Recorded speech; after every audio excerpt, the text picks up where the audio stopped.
Hi, greetings from Psos Technologies. I am Bhavna Udaygiri, the director of Psos Technologies.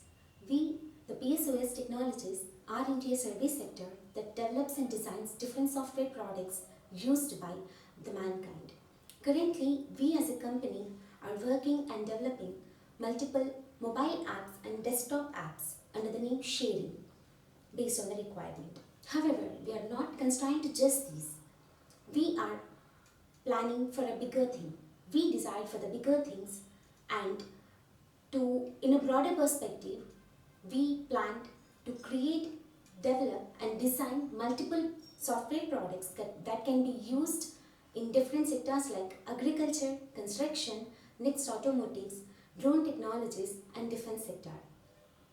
These are just a few revelations of ours. However, we are also planning to execute the chatbots based on AI that holds the future.